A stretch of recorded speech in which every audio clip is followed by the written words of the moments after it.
शिवसेना उपनेता नियुक्त किए जाने पर श्रीमती संजना घाड़ी एवं श्रीमती सुषमा अंधारे का शिवसेना विभाग क्रमांक 1 की तरफ से यह देखिए भव्य नागरिक सम्मान समारोह का आयोजन किया गया था। इस अवसर पर शिवसेना सांसद विनायक राउत, विभाग प्रमुख विलास पोतनीस, शिवसेना के उपनेता विनोद घोषालकर सहित भारी संख्या में शिवसेना के नेता, पदाधिकारी एवं हजारों की संख्या में कार्यकर्ता उपस्थित थे। बताया जाता है कि शिवसेना में एक नई जान भरने के लिए युवाओं को अब जिम्मेदारी सौंपी जा रही है। इसी कड़ी में उपनेता पद पर संजना घाड़ी एवं सुषमा अंधारे की नियुक्ति की गई है। आने वाले दिनों में वह फिर से शिवसेना को संगठित कर नई शक्ति और ऊर्जा के साथ जोड़ने का काम करेंगे। मैं मुंबई और वार्ड क्रमांक विभाग क्रमांक जो 1 है, यहाँ के सभी स्थानीय निवासियों का बहुत बहुत आभार प्रकट करती हूँ। जिस अपनेपन से और जिस हृदयता से इन सभी ने हमारी प्रशंसा की, हमारी जो स्वागत सत्कार और जो भी यहाँ पर जो अपनापन मिला, इन सभी से हम बेहद बेहद प्रभावित हैं। और आप सभी का सिर्फ आभार कहकर पराया नहीं होना चाहेंगे, बल्कि चाहेंगे कि यह रिश्ता ऐसे ही चलता रहे, बरकरार रहे। आगामी महीने में आपका एक दौरा शुरू हो रहा है, 228 विधानसभाओं का लोकसभा विधानसभा का दौरा करेंगे। उसके बारे में जरा रणनीति बताइए, किस तरह से विधानसभा में जाके आप शिवसेना का पक्ष रखेंगे। महाप्रबोधन यात्रा की शुरुआत होने जा रही है और यह महाप्रबोधन यात्रा 9 अक्टूबर से शुरू होगी। 5 अक्टूबर को दशहरा, उसके पश्चात 3 दिन का विराम काल रहेगा और 9 अक्टूबर को महाप्रबोधन यात्रा थाना से शुरू हो जाएगी। और इसके लिए हमारे सारे जो संगठन के सभी नेतागण हैं वह उपस्थित रहेंगे। फिर उसके बाद हम मीरा भाईंदर और नई मुंबई और फिर एक पहले तो 48 जो लोकसभा क्षेत्र है वहाँ पर, और फिर जो दूसरा पायदान होगा उसका वह विधानसभा क्षेत्र 288 में होंगे।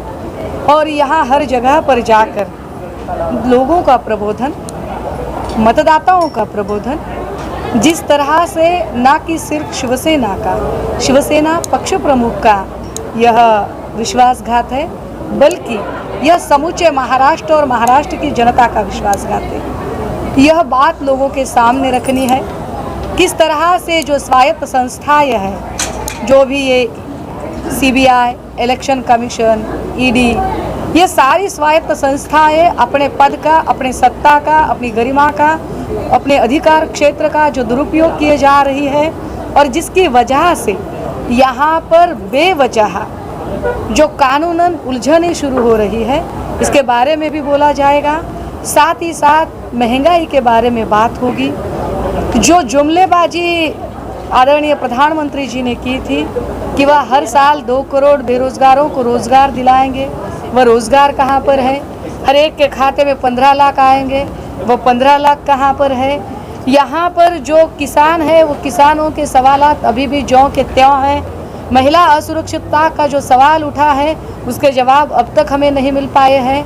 महिलाओं के लिए अगर हम कहीं जवाब भी मांगने जाए तो किसे जाए, क्योंकि विमेन वेलफेयर जो हमारे यहाँ मिनिस्ट्री होती है वह मिनिस्ट्री अभी भी इस्टेब्लिश नहीं हुई है। तो अगर कोई ऐसी घटना घटती है तो हम सवाल किससे पूछें? जैसे कि अभी प्रोग्राम में बताया गया कि भंडारा और गोंदिया की जो घटना हमने देखी थी, जिसमें सिर्फ और सिर्फ आधी रोटी के लिए एक जिल्लत भरी जिंदगी, एक जिल्लत भरी घटना घटती है। और जब वह घटना घट रही थी वहाँ पर पुलिस अधीक्षक का पद रिक्त था, वहाँ कोई नहीं था। लेकिन इसके लिए अगर हम गृह मंत्री से सवाल उठाए तो उस दौरान गृह मंत्री भी नहीं थे, तो सवाल किससे पूछे? अभी भी पिछले 10-15 दिन में हमारे मुख्यमंत्री महोदय जी दर्शन डिप्लोमेसी में बड़े व्यस्त थे, किंतु वे जब व्यस्त थे तभी यहाँ से फॉक्सकॉन प्रोजेक्ट चला गया। इसके जिम्मेदार कौन थे? अगर 2 लाख लोगों के हाथ से यहाँ से नौकरियाँ छूट जाती है, पहले तो वो अपनी जिम्मेदारी बिल्कुल झटके से झटक देते हैं और फिर कह रहे कि अच्छा ठीक है, क्या हुआ इसे? क्या गुजरात पाकिस्तान थोड़ी है? हमने कब कहा भैया कि गुजरात पाकिस्तान है? हम तो कह रहे हैं ना कि गुजरात हमारा ही हिस्सा है, लेकिन जिस महाराष्ट्र का आपने नमक खाया है, हमारी मराठी में कहते हैं हमारे गांव की तरफ, ज्याची खावी पोळी त्याची वाजवावी टाळी। तो जिस महाराष्ट्र की मिट्टी, जिस महाराष्ट्र का अनाज लेकर आप यहाँ से उपजे हैं, उसी महाराष्ट्र को पाकिस्तान कहते हुए आपको कतई शर्म नहीं महसूस होती है? ये कहाँ की चीज़ें हैं? इन सारी चीज़ों पर और साथ ही साथ जो 40 लोग जो गद्दारी पार्टी के साथ करके चले गए हैं, उनके चुनाव क्षेत्रों में भी यह महाप्रबोधन यात्रा जाएगी, वहाँ पार्टी का अपना पक्ष रखेगी। इन लोगों का जो निजी स्वार्थ है, वो निजी स्वार्थ भी लोगों के सामने उजागर करेगी।